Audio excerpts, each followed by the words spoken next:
अस्सलाम वालेकुम। आज आपकी मुलाकात डॉक्टर तलत अफजा से बिजनेस फाइनेंस के 30th लेक्चर में हो रही है। आपको याद होगा कि पिछले लेक्चर में हमने कैपिटल बजटिंग के कैश फ्लोज के बारे में डिस्कशन जो है वो शुरू की थी। अभी आज के लेक्चर में हम उसी डिस्कशन को जो है वो कंक्लूड करने की कोशिश करेंगे।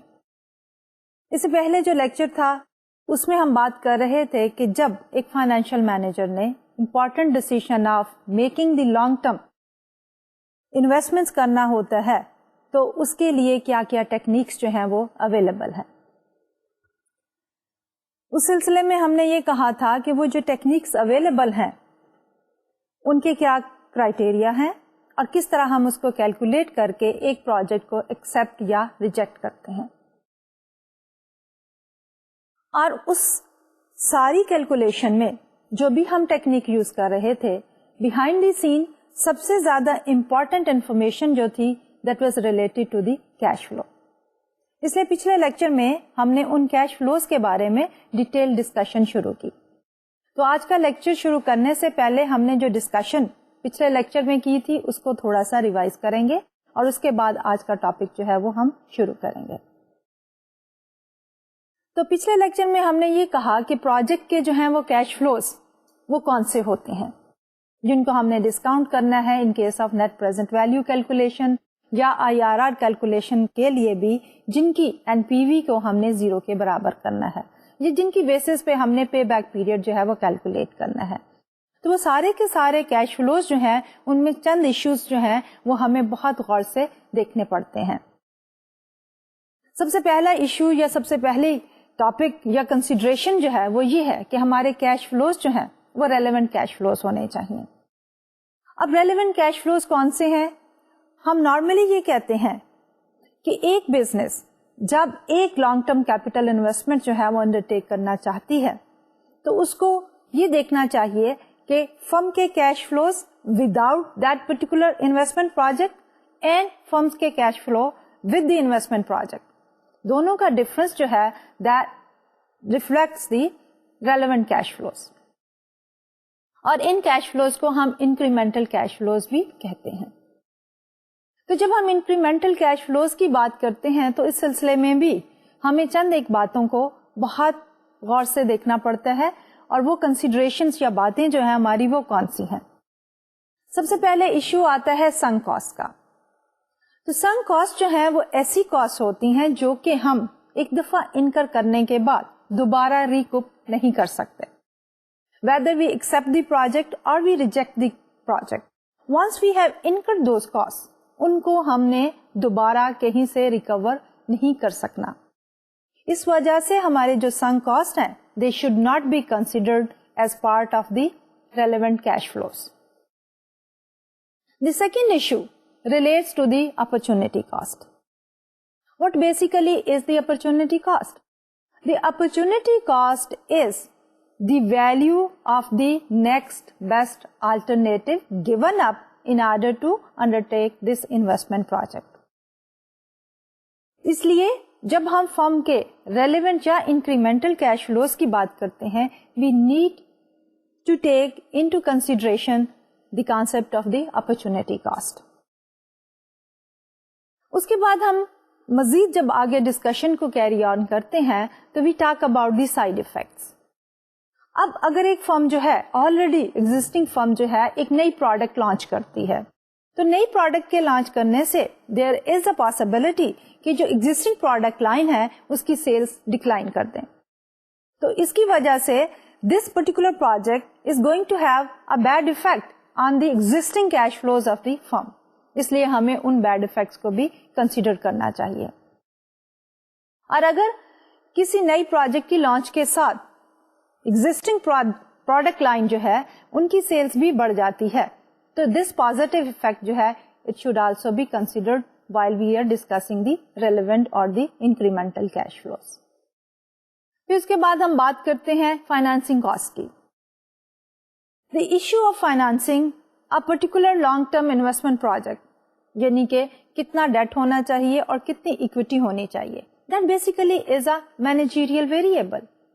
इसलिए इससे रिलेटेड जो फाइनेंसिंग कॉस्ट है, यानी जो हम इंटरेस्ट पेमेंट करते हैं ऑन द लोन टेकन, या जो हम डिविडेंड पेमेंट करते हैं on the sale of the shares, वो दोनों जो हैं they do not become the part of this particular project. So they should not, the financing cost should not be considered as the relevant और the incremental cash flows. Another important issue is that of the net working capital. कि जब हम एक project undertake करते हैं, एक तो long term basis पे हम फंड्स की कमिटमेंट करते हैं, और दूसरी तरफ हम क्या करते हैं कि रेगुलर बेसिस पे भी उस प्रोजेक्ट को रन करने के लिए we need certain amount of cash, we need certain investment in inventories, and then we may also be selling on credit and the account receivables भी हमारे पास मौजूद होते हैं. एट द सेम टाइम हम परचेजेस भी कर रहे होते हैं on credit, so we do have the accounts payable. So all of these, the current assets and the current liabilities, the difference between the two is net working capital, और ये जो है they are very much related to the projects cash flow, so they should also be considered. फिर उसके बाद other issues like कि जब हम कैश फ्लोज कैलकुलेट कर रहे हैं तो we should not be considering the cash flows in an accounting sense. Rather, we should be focusing on the cash flows as if we are making the payments and we are receiving the payments, which means that we are talking about the actual cash outflows and the inflows. We are not talking about the cash inflows, outflows in an accounting sense. And finally, what is the role of the taxes? How should we be taking into consideration the element of taxes which a firm pays to the government?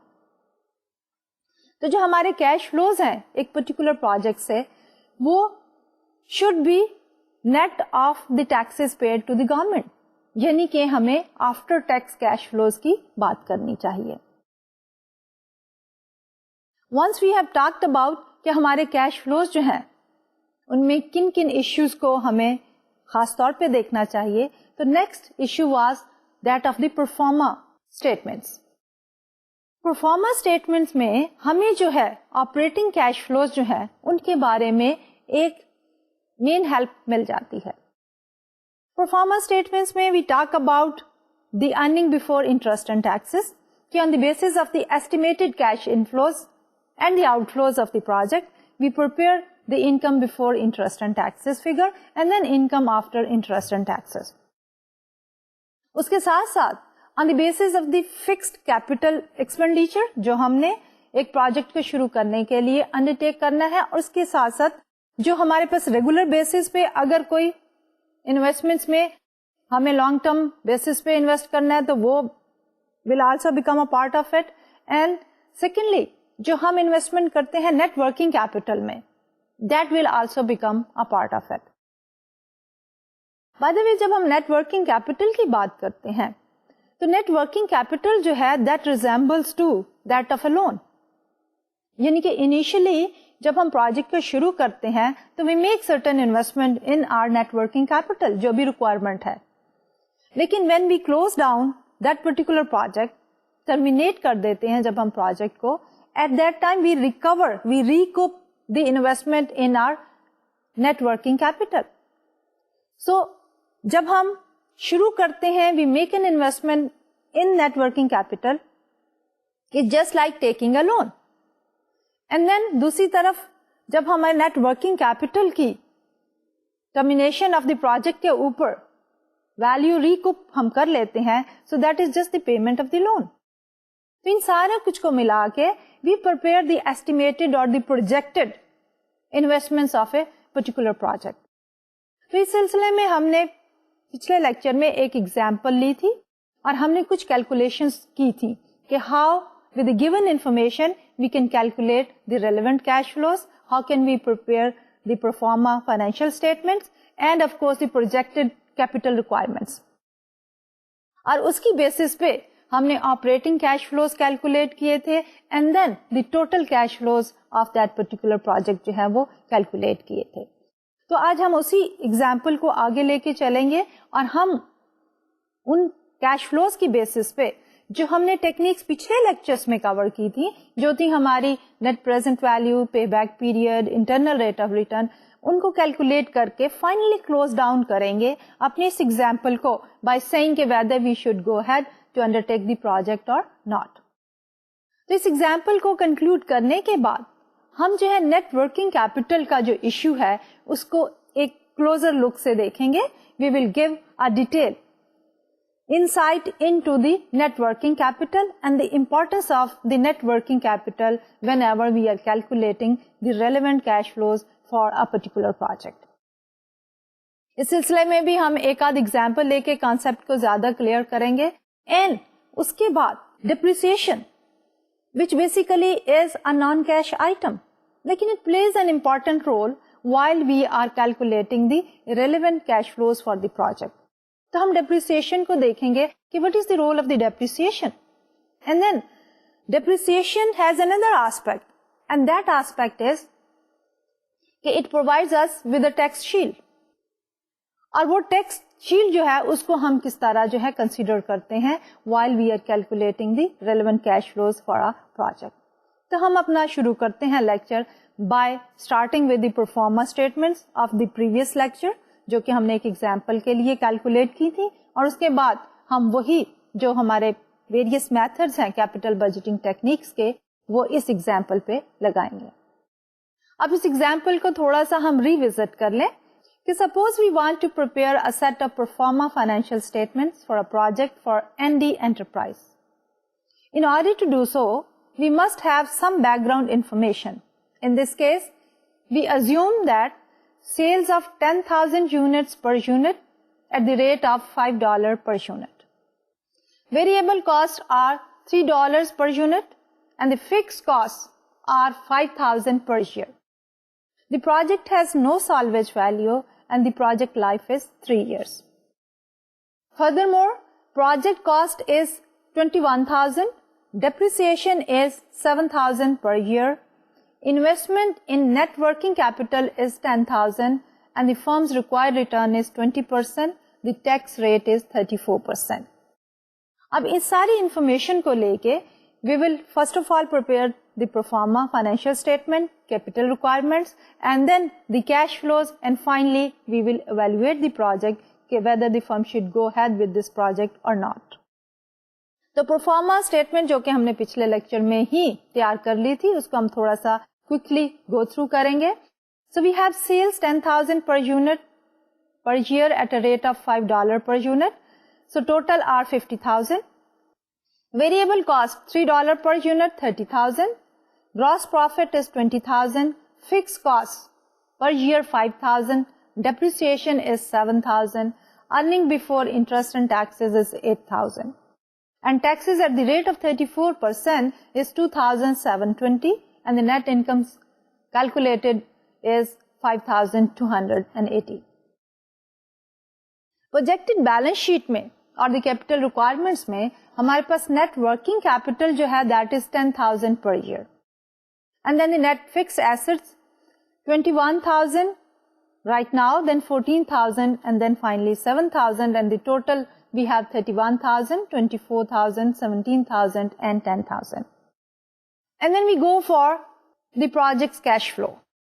Project के cash flow में हमने ये कहा था कि हमारे पास जो है operating cash flows is one component, दूसरा component है हमारा investment in the net working capital, and तीसरा component है हमारा long term basis पे capital expenditure. तो सबसे पहले जो है हम बात करते हैं operating cash flow की। तो उसमें हमारे पास earning before interest and taxes 8,000 plus depreciation of 7,000 and taxes of minus 2,720, that gives us the operating cash flows of 12,280. Now we look at the project's relevant cash flows, जिसमें हमारे पास 3 component है, operating cash flows, changes in the net working capital and the long term capital expenditure. And that we have reflected on this slide. The operating cash flow for all the 3 years 12,280 as calculated before. Changes in the net working capital. Now since the project requirement is as of today we need to make an investment in the net working capital of 10,000. So we have minus 10,000 there. At the termination of the project, which will be at the end of the third year, we are going to recover that 10,000 investment in net working capital. So we have plus 10,000 at the end of the third year. The third component is capital spending. And we assume that we have to spend 21,000 on this particular project. So therefore, as of today, we have to make total investments of 10,000 on net working capital, 21,000 for the capital equipment, then the total is 31,000. So we have the cash flows of minus 31,000 as of today, which in other words is the cost of the project. और इसी के against हमने जो benefit हैं, जो कि हमारे cash flows हैं, उनको evaluate करना है. And our relevant cash flows for the year number 1, 12,280, year number 2, 12,280, and year number 3, 22,280. Now we have to evaluate these cash flows. So which of the techniques we are going to use? Let's start with the net present value. अब net present value में क्या हमारे पास procedure है? As we discussed in the previous lectures, कि हमारे पास cost क्या है और the outflow क्या है? That is the expenditure on the capital equipment, which is 21,000, and the changes in the net working capital, that again is 10,000. So the total is 31,000. उसके against हमारे जो cash flows हैं for the 3 years, उनको हमने discount करना है. And there we need a discount rate. And here we have assumed that we have a discount rate of 20%. So we have minus 31,000 plus 12,280 for the first year, discounted back by one time period, 1.20 to the power 1. Then 12,280 discounted by two time periods, 1.20 to the power 2, plus 22,280 for the third year, 1.20 to the power 3. So the total we have 655. That when we take the total investment of minus 31,000 and then we compare it with the discounted cash inflows, the net difference is net present value, which is positive, and we have reflected that as 655. Now if we try to calculate the internal rate of return, the calculation for the internal rate of return is that we are trying to find out a discount rate which will make the net present value of this particular project equal to 0. And that we have to do on hit and trial basis. But there is one starting point. Okay, whenever we have a project with a positive NPV, as is the case in this particular example, so we need to start with a higher discount rate. अब हमारे पास जो positive NPV आई है, that we have calculated using a discount rate of 20%. इसलिए हमें 20% से higher rate को अगर हम लेके चलें, तो exactly speaking, हमारे पास 21% जो है, that is the rate which will bring the net present value of this project equal to 0. तो हमारे पास IRR जो है, that is 21%. So let's go for the other calculations. Payback period. The payback period is equal to 2.3 years. हमारे पास जो total outflow है, that is 31,000. We need to look at the cash inflows. पहले साल में 12,280, दूसरे साल में 12,280. And then still we have some left over, and that we are going to cover up from the third year. As a ratio, we have 0.3 years to recover the remaining balance after year number 1 and year number 2. So the total 31,000 is recovered in a time period of 2.3 years. Therefore, our payback period is 2.3 years. Average accounting return. अब average accounting return में we do have a formula जिसमें हम कहते हैं कि this is an accounting measure. The numerator is earning, net earning after interest and taxes, and then divided by the average book value. So the net earning, if we take from the pro forma income statement, that is equal to 5,280. So that becomes our numerator. Then we talk about our denominator. Denominator में we need to look at the average book value. अब वो average book value हमारे पास कहाँ से आएगी? वही जो capital requirements हमने लिखी थी for all the 4 years in the sense as of today हमने कितना स्पेंड करना था, एंड देन उसके बाद लेटर ऑन हम कितना जो है स्पेंड करते हैं, and then what is the value of the capital, and then we take the average of it.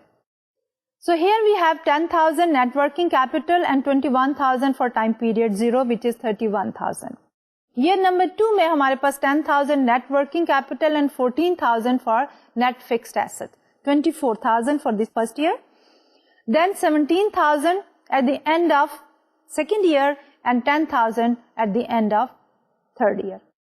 So while we are calculating our average book value, we take all of these four numbers, 31,000 plus 24,000 plus 17,000 plus 10,000 divided by 4. So that gives us average accounting return, which is equal to 25.76%. Now the next question is whether the firm should go ahead with this particular project or not. What do you think? As per our calculations, if we look at the various techniques, our NPV is positive, our IRR is higher than 20%, which is the required rate of return. Our average accounting return is also 26 point some percentage. Our payback period is 2.3.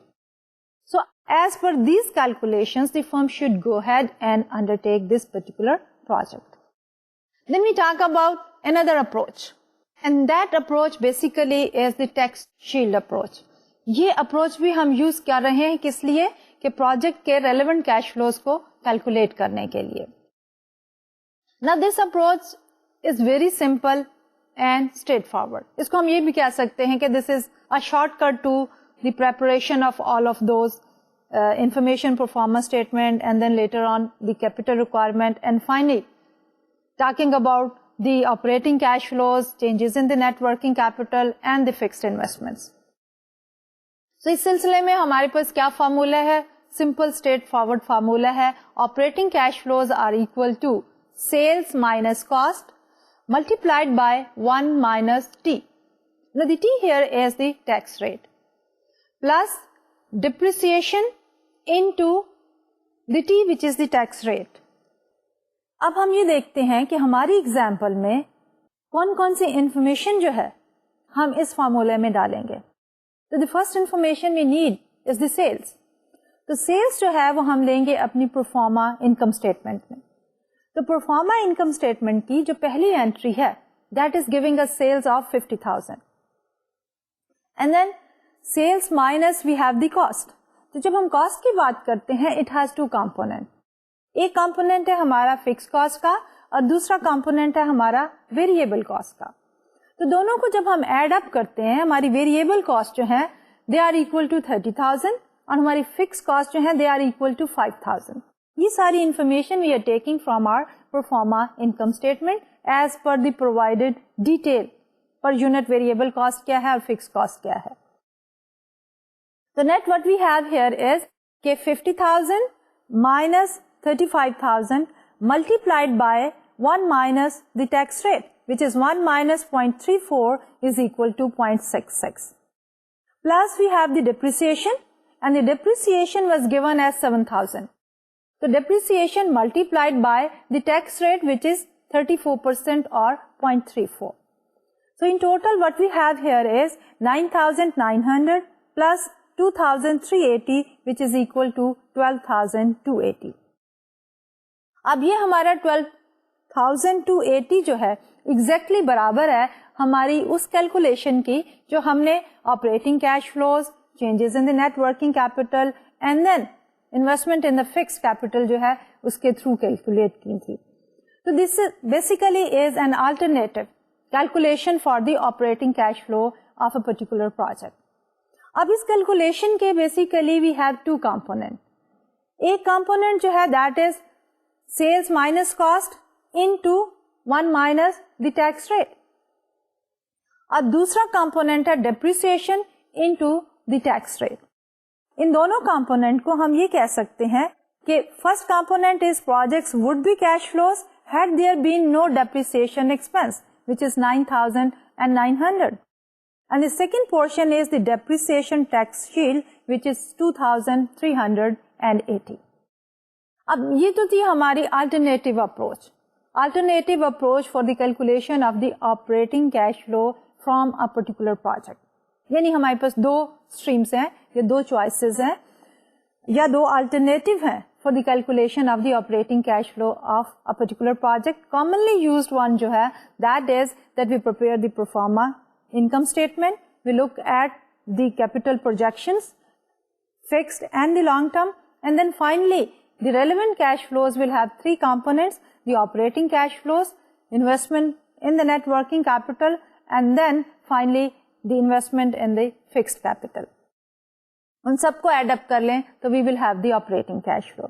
The alternative approach is the tax shield approach, जिसमें हम directly given information लेते हैं, sales minus the cost and multiply it by 1 minus the tax rate, और उसमें plus हम करते हैं depreciation multiplied by the tax rate. तो पहला कंपोनेंट जो है, this reflects all those cash flows had there been non depreciation, और जो सेकंड कंपोनेंट है वो हमारा रिफ्लेक्ट करता है कि डेप्रिसिएशन टैक्स शील्ड, क्योंकि डेप्रिसिएशन जो है हमारी वो एक नॉन कैश एक्सपेंडिचर है और उस पे जो है हमें टैक्स की जो है वो बेनिफिट मिलता है. After this calculation let's go back to the net working capital and have a closer look on the net working capital. अभी तक जो हम कैलकुलेशंस करते आए हैं उसमें हमने ये अज्यूम किया है कि हमारी सारी सेल्स जो हैं वो कैश सेल्स हैं, क्योंकि जब हमने सेल्स की फिगर ली तो हमने उसको कैश इनफ्लो की फिगर के बराबर समझा. बट इन रियल लाइफ हमारी सारी सेल्स जो हैं वो कैश सेल्स नहीं होती. We do sell on credit. तो whenever we sell on credit we generate what is known as the account receivables. इसलिए देयर इज अ पॉसिबिलिटी कि हमारी जो कैश इनफ्लोज हैं they can be less than our total sales. या अगर already हमारे पास कोई सेल्स हमने की है, क्रेडिट सेल्स, उनकी अगर हमें रिसीट होती है तो that reflects an increase in the cash flows. देखिए, क्योंकि हम यहाँ पे एक पर्टिकुलर प्रोजेक्ट्स के इरेलेवेंट कैश फ्लोज की बात कर रहे हैं, तो we will focus on the account receivables generated by the sales of this particular project. एक और दूसरा इशू आता है कैश आउटफ्लोज का, कि कैश आउटफ्लोज में भी हम ये कहते हैं कि जितने हमारे टोटल एक्सपेंडिचर हैं वो सारे के सारे जो हैं they reflect the cash outflow. But in the practical life, real life, there is a possibility कि हम जो हैं परचेज करें on credit. When we make purchases on credit we do not make cash payments, therefore it does not reflect a cash outflow. What it means here is कि हमारे account receivable के होने की वजह से हमारे कैश इनफ्लोज कम या ज्यादा हो सकते हैं, कम या ज्यादा in comparison to the sales. और दूसरी तरफ हमारे क्रेडिट परचेजेस करने की वजह से, अकाउंट्स पेएबल होने की वजह से हमारी कॉस्ट जो है वो भी कम या ज्यादा हो सकती हैं in comparison to the cash outflow. तो इसी टॉपिक को अब हम डिस्कस कर रहे हैं. तो इसके लिए हम एक पर्टिकुलर एग्जाम्पल लेते हैं in order to clarify this particular concept. और ये इशू जो है, the difference between the sales and the cash inflow and the cost and the cash outflow, वो हम resolve कर सकते हैं as long as कि we also record the changes in the net working capital in our relevant cash flows of a particular project. तो अगर हम net working capital में जो चेंजेस आती हैं उनको रिकॉर्ड कर लें तो देन हमारी जो कैलकुलेशन होगी that will be exactly equal to the cash flow calculation, assuming कि सारी सेल्स कैश इनफ्लो हैं एंड सारी कैश कॉस्ट जो है वो कैश आउटफ्लो हैं. तो इसके लिए हम एक छोटी सी एग्जांपल लेते हैं. And here we say suppose we had the following income statement during a year for a particular project. Sales are equal to $500, costs are $310. Therefore, our net income is equal to $190. We want to keep this example very simple because our focus is only on the treatment of the account receivable and the treatment of the accounts payable. And definitely both of these account receivables as well as accounts payable जो हैं, they constitute a part of our net working capital. तो इसमें हम चंद simple assumptions ले रहे हैं. Depreciation and taxes are 0. Number 2, no fixed assets are purchased during the year. Number 3, only components of the net working capital are accounts receivable and the accounts payable. इसके साथ साथ अब हमारे पास इंफॉर्मेशन मौजूद है on the accounts receivable as well as on the accounts payable, and that we have reflected on this slide here. Beginning of the year हमारे पास accounts receivable जो हैं they are 880. End of the year we have the receivables worth 910, which means that during the year our receivables have gone up by an amount of $30. So we have recorded the change, and increase is a positive plus 30. Accounts payable. Beginning of the year, we have the accounts payable worth 550. End of the year, accounts payable are 605. Which means during the year, our accounts payables have increased by 55. So we have plus 55. Overall, our net working capital. The net working capital has only two components by assumption. हमने assume किया है कि हमारे net working capital में सिर्फ receivables और payables भी हैं. We do not have any cash, change in inventory or any other element in current assets or the current liabilities. Therefore, हमारा net working capital जो है, conventionally हम ये कहते हैं कि हमारा net working capital is equal to current assets minus the current liabilities. But हमारे इस सिनेरियो में हमारा net working capital will be equal to receivables minus the payables. Therefore beginning of the year हमारे पास net working capital is 880 minus 550 which is equal to 330. End of the year में हमारे पास accounts receivable 910 minus accounts payable 605 is equal to 305. Therefore net working capital looking at the changes 330 से कम होके 305 हो गया. So the change in the net working capital is a negative number which is -25. ये दूसरी सूरत हाल में we can also calculate the change in the net working capital by looking at the change column. Receivables are current assets and the payables are the current liabilities. So we have 30 minus 55, that gives us minus 25. Based on this information, let's calculate the operating cash flows. So the operating cash flow in this example is the same as earning before interest and taxes, as there are no taxes or depreciation. Now the relevant cash flow का पहला component क्या है? Operating cash flow. And in our example, that operating cash flow is equal to earning before interest and taxes. We do not have any taxes, we do not have any depreciation. Next is our changes in net working capital. Now the net working capital declined by $25 during the year. There was no capital spending during this particular year. Therefore, क्योंकि हमारा तीसरा component क्या था? Capital spending का. By assumption, we said that there will not be any capital spending during this particular year, so that is equal to 0. अब हम देखते हैं ओवरऑल ऑपरेटिंग कैश फ्लोज को. तो ऑपरेटिंग कैश फ्लोज जो है वो earning before interest and taxes net, and then net working capital has declined by 25 and 0 for the capital spending. अब प्रोजेक्ट के कैश फ्लोज जो हैं they are equal to, total cash flow is equal to operating cash flow minus change in net working capital minus capital spending.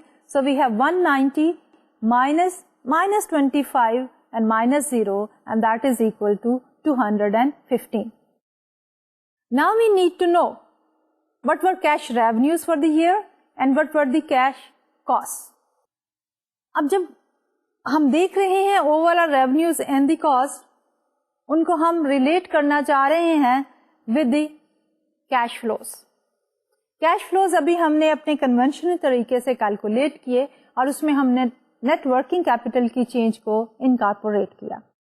अब हम दूसरी side से अपने cash flows को कैलकुलेट करना चाह रहे हैं, and for that we need to know कि हमारी रेवेन्यूज और कॉस्ट क्या थी और cash inflows and the outflows क्या थे। So we have sales of $500 while account receivables they increased by $30 over the year. So cash inflows are equal to how much? 500 minus 30 which is equal to 470. क्योंकि जब हम कह रहे हैं कि हमारी सेल्स जो है दे आर 500 और इसके साथ साथ हमारे रिसीवेबल्स जो हैं they increased by 30. What does this mean? कि हमारे कैश सेल्स जो हैं they are not exactly equal to 500 क्योंकि हमारे रिसीवेबल्स जो हैं they are reflecting the credit sales. तो हमारी क्रेडिट सेल्स 30 है, तो नेट हमारी जो कैश सेल्स हैं they are 500 minus 30 which is 470. Then we look at the cost. Our total cost जो है 310 on our income statement, but our accounts payable they also increased by 55 during the year. So the cash costs are equal to how much? 310 minus 55 is equal to 255. क्योंकि हमने total तो cost लिख दी 310 की, लेकिन उनमें से कैश पेमेंट कितने की है? That will be calculated by looking at the increase in the accounts payable. तो हमारे अकाउंट्स पेएबल जो हैं वो बढ़ गए 55 से, तो वो हमने येट टू बी पेड है, कैश आउटफ्लो नहीं हुआ. इसलिए हमारी जो नेट होगी that will B 310 minus 55. Overall on the basis of this information अगर अब हम cash inflow and outflow and related cash flows को कैलकुलेट करना चाहें, so that we have done on this particular slide. Cash inflows less cash outflows is equal to 470 minus 255 which is equal to 215. And that exactly is matching with our previous calculation. अब हम अगर उन दोनों को लिखें तो cash flows are equal to cash inflow minus cash outflow. तो 500 हमारी सेल्स माइनस 30 रिसीवेबल्स और उसमें से हमने माइनस करने हैं कैश आउटफ्लो. 310 हमारी cost minus 55 increase in accounts payable. That is equal to 215 and this is exactly equal to the operating cash flow minus the change in net working capital. हमारी operating cash flows we calculated as 190 minus हमारा net working capital decline कर गया minus 25 से, so we have 215. So whether we use the direct approach or just looking at the cost and the revenue and then adjusting the cost and the revenue with the receivables and the payables will give us the same amount of our relevant cash flow from a particular project. अब इसमें हम एक और example लेते हैं in order to clarify the concept. अब इस example में again we will try to keep the example simple क्योंकि बेसिक फोकस हमारा जो है that will remain on कि net working capital की adjustment अगर हम डाल देते हैं in the calculation of the relevant cash flow that is exactly equal to अगर हम अपनी cost and revenue को adjust कर लें directly there and then with the account receivables and the accounts payable. So here in this example we are saying for the year just completed for the pencil company sales were 998 and the cost were 734. Following are the beginning and the ending balance sheets. पिछली example में हमने सिर्फ networking capital में दो element लिए थे, receivables के और पेएबल्स के. अब इस एग्जाम्पल में हमने करंट एसेट साइड पे एक और आइटम डाल दिया है and that is the item of inventory. तो इसमें हमारे पास बिगिनिंग जो है रिसीवेबल्स 100 and the end के receivables are 110 which means कि हमारे receivables जो हैं they have increased by 10. Inventory beginning में 100 है end पे 80 है, so there is a decline of 20 in inventory. Accounts payable beginning में 100 है and end पे 70 है, so there is a decrease in accounts payable worth 30. Net working capital if we add up receivables and inventory and subtract payable from that value, so that gives us net working capital. So 100 plus 100, 200 minus 100's accounts payable gives us net working capital of 100. End of the year, receivables 110 plus inventory 80. That gives us 190 current assets minus accounts payable, current liabilities 70 की, so that gives us 120 as the ending balance. Now, when we are looking at the net working capital, either we simply calculate the change in the net working capital and then add into it the operating cash flows and the capital spending that will give us the cash flow relevant to a project, or we need to adjust our cost and revenue by the changes in our inventory, and that will give us directly the cash inflows and the outflows. So here in this case, our sales were 998, but our receivables, they increased by 10, which means our cash sales are how much? Our cash sales are 998 minus 10, which is equal to 988. On the cost side, our costs were 734, but inventories fell by 20. And our payables, they increased by 30.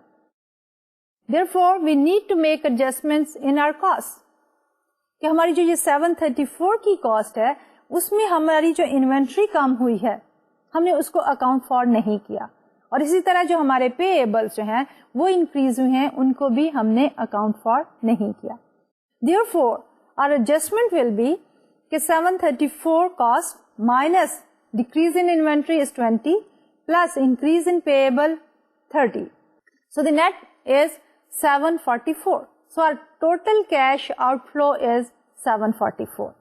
And when we are talking about the net cash flow, which will be the cash inflow minus the cash outflow, तो हमारे पास cash inflow we have adjusted by the receivables and cash outflow को हमने adjust किया अपनी cost को by the inventories and the payables.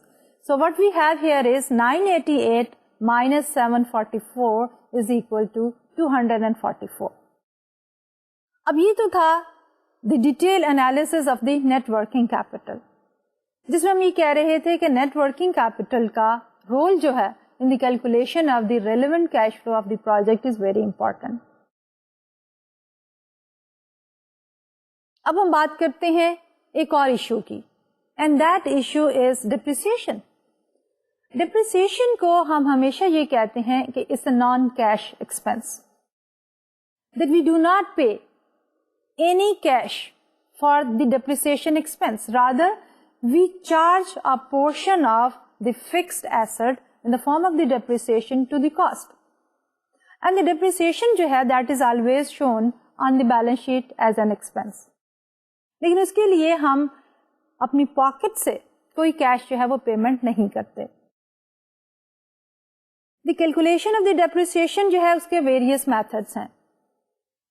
There is one straight line method, जिसमें हम ये करते हैं कि टोटल जितना एक्सपेंडिचर हुआ है in acquiring a fixed asset, उसको useful life of the asset 4 साल 5 साल जितनी भी है उस पर डिवाइड कर देते हैं, and we get the same amount of depreciation expense for all the years the asset is in use. लेकिन एक और मेथड है जिसको हम कहते हैं एक्सेलरेटेड डेप्रिसिएशन मेथड. उसमें we do not pay much attention to the economic life of the asset and the market value when the asset has completed its total project with the firm. उसमें 2-3 steps we follow. The first step is कि हम पहले जो है हर asset को उसकी एक class में define कर देते हैं, और वो classes है कि हमारे पास 3 years asset class है, 5 years asset class है and 7 years asset class है. So here we have briefed it out on this particular slide कि modified accelerated depreciation method में हमारे पास क्या है? The basic idea is that every asset is assigned to a particular class. The class establishes the asset's life for tax purposes. Then we compute the depreciation for each year by multiplying the cost of the asset by a fixed percentage. The expected salvage value and the actual expected economic life are not explicitly considered in calculation of the depreciation. कि जैसे मैंने पहले कहा कि हमारी straight line method में तो economic life of the asset is very important, लेकिन modified accelerated cost recovery system MACRS उसमें जो है हमारी इकोनॉमिक लाइफ और सैल्वेज वैल्यू की इंपॉर्टेंस नहीं है. तो let's look at the asset class. तो पहले टेबल में हमने ये कहा है कि नॉर्मली हमारे 3 इयर्स की एसेट क्लास में we talk about the equipment used in research. 5 years की एसेट क्लास में we talk about autos and computers, and 7 years की एसेट क्लास में we talk about most industrial equipment which normally are on the long term basis. Once we have decided about the asset class, then we need to look at कि हर साल में कितनी percentage जो है वो हमने charge करनी है of the total expenditure on acquiring that asset in terms of depreciation, और वो परसेंटेजेस जो हैं वो भी गिवन है. तो पहले जो 3 इयर्स की एसेट क्लास में फॉल करते हैं तो हम क्या करते हैं, नॉर्मली 6 मंथ्स की नॉर्म जो है वो यूज करते हैं कि पहले साल में हाफ ईयर की डेप्रिसिएशन चार्ज होती है और आखिरी साल में भी हाफ ईयर की डेप्रिसिएशन चार्ज होती है. इसलिए जो हमारे 3 इयर्स का एसेट क्लास है उसमें डेप्रिसिएशन जो चार्ज होगी that will B for the 4 years. So if you look at this particular table here, 3 years की एसेट क्लास में हम देखें for the first year 33.33%, then for the second year 44.44%, and third year 14.82, and the fourth year is 7.41. इसी तरह 5 years में भी for the first year क्योंकि हम 6 महीने की चार्ज कर रहे हैं तो again that is a lesser amount, 20%, then 32%, 19.2%, 11.52, again 11.52, and then finally in the 6th year 5.76. And 7 year में similarly we have 14.29% for the first year, for the first 6 months, then 24.49, 17.49, 12.49, 8.93, and then consecutively 8.93, and finally in the 8th year for the 6 months we have 4.45%. तो इसके लिए अगर हम गौर करें इस table पे तो हमारा डेप्रिसिएशन रेट जो है वो ग्रेजुअली डिक्रीज करता चला जा रहा है. So let's take an example for the calculation of the depreciation. This example में we are assuming कि suppose we have an asset of worth 12,000. So depreciation for an automobile costing 12,000. अब इस automobile की जो asset class है that is 5 years asset class. Therefore what we are going to do is कि जो previous table है उसमें से हम ले लेंगे percentages and we will calculate. So the percentages were 20%, 32, 19.2, 11.52, finally 11.52 and 5.76. And we should always keep in mind one thing कि जब हम modified accelerated cost recovery system की बात करते हैं and we talk about different or the various percentages for different years, तो सारी percentages जो हैं they should always add up to 100%. And the same we have done on this particular table कि the second column जो है MACRS percentages जो हैं वो 100% है total. Depreciation for 12,000, first year के लिए 20% of the 12,000 is 2,400. Second year के लिए we have 32% of 12,000, 3,840. Then third year के लिए 19.2% of 12,000, 2,304. And then fourth year के लिए 11.52% of 12,000 is 1,382. And the same for the 5th year, and finally for the 6th year we have 5.76% of 12,000. So we look at the total of the last column which is equal to 12,000, which means at the end of the 6th year the total asset worth 12,000 will be depreciated, and therefore the book value of the asset will be 0. So this basically is the concept of the depreciation. How do we calculate it? Then we can also talk about the relationship with the book value and the market value. The market value basically is determined by the market forces, but the book value is determined by taking the first historical cost जिसपे हमने asset को purchase किया है और उसमें से relevant depreciation जो है वो ग्रेजुअली हम सब्ट्रैक्ट करते रहें. So that we have done on this particular slide. Beginning book value 12,000 at the start of the year number 1. Depreciation is 2,400 and the ending book value is 9,600. For the second year, now this ending book value becomes the beginning book value, which is 9,600 minus the second year depreciation, which is 3,840, and finally the book value at the end of the second year is 5,760. So we keep on doing it. But finally what we get is, at the end of the sixth year, हमारी book value जो है, beginning book value is 691.20, depreciation is also 691.20, and our ending book value is equal to 0. So what this reflect here is that at the end of the year, what we have is that our book value of the asset is equal to 0. तो ये तो था treatment of the depreciation. इसी example को हम थोड़ा सा आगे लेके चलेंगे इंशाल्लाह इन द नेक्स्ट लेक्चर, जिसमें हम ये देखेंगे कि अगर हमारी market value is different from the book value during the life of the asset, और अगर हम एसेट को बेचना चाहें और अगर एसेट हमारा जो है हायर या लोअर मार्केट वैल्यू पर बिकता है, तो इस सिलसिले में डिप्रिसिएशन की वजह से हमारी टैक्स लायबिलिटी जो है वो किस तरह चेंज होंगी, और टैक्स के चेंज होने की वजह से ऑफ कोर्स हमारे कैश फ्लोज जो हैं वो भी अफेक्ट होंगे.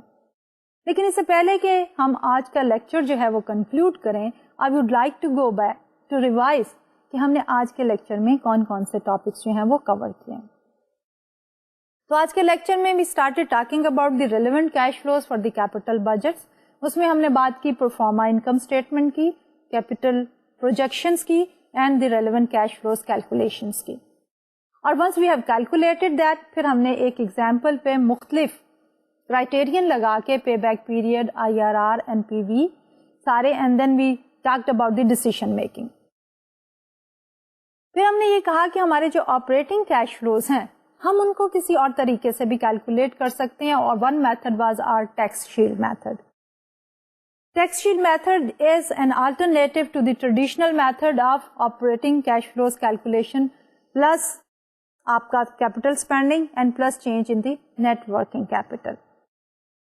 उसके बाद हमने बात की कि अगर हम कैपिटल बजटिंग ही के कॉन्टेक्स्ट में बात कर रहे हैं तो उसमें चंद एक इश्यूज ऐसे हैं जिनको हमें ज्यादा तवज्जो देनी पड़ती है. उसमें एक था नेट वर्किंग कैपिटल का. उसमें हमने कहा कि नेट वर्किंग कैपिटल की एडजस्टमेंट जो है that basically takes care of the difference between the cost and the cash outflow and the difference between sales and the net cash inflow. And finally, we have started talking about the depreciation. तो depreciation वाला हमारा topic जो है इंशाल्लाह अगले lecture में भी हम कंटिन्यू करेंगे. आज के लिए डॉक्टर तलत को इजाजत दीजिए. अल्लाह हाफिज.